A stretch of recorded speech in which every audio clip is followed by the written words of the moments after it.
So it looks like the boy group coming out of the next Produce 101 season will have a contract of 5 years, exclusive group activities for 2.5 years, and then they'll slowly ease back into their company's own plans along with the group for the last 2.5 years. So that's a smart way to ease people into that mindset and to slowly let go. But how do you guys feel about 5 years? That's a long time. Think about it like this. Red Velvet debuted in 2014. We would be heading into the final year of their contract if they were a Produce group.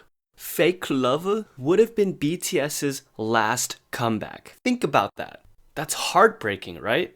How would you feel about letting go of these groups right now, after all this time? But I guess it makes sense when you look at how short a 1-year contract is. It's a double-edged sword of a concept, really. But those rumors of IOI's reunion had me thinking, that would be a great thing to add to those contracts. Occasional, even yearly reunions. It would be more incentive for fans to invest their emotions, time, and money into a project group knowing that they'll come back every now and then.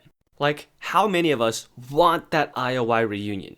But I know it's a huge mess to deal with that many schedules and things like that. By the way, for those who didn't hear about those rumors and how they were eventually debunked, earlier this week, an insider reported that IOI were planning to reunite without Somi and maybe some others. But the rumors were quickly shot down by a few labels. MBK said that there have been talks about a reunion, but never any details. MNH Entertainment came out with an even more interesting response by saying that the members talked about a reunion every year, but again, details beyond that never came to be. Starship came out with another interesting response and said that these talks happen every year, but nothing ever comes of them. So, if you couldn't tell by the pattern, it seems like this reunion always gets stopped or never gets off the ground because these conversations are stop and start. Schedules are different, communication is difficult, blah blah blah.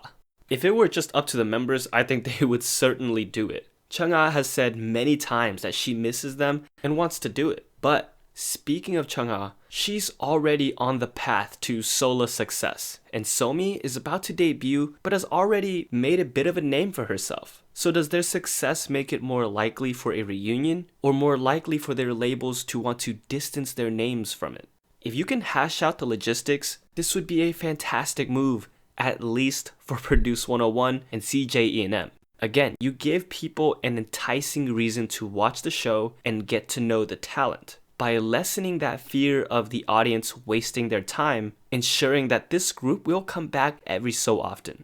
Will it happen for IOI? I don't really see them doing a proper full group one, at least.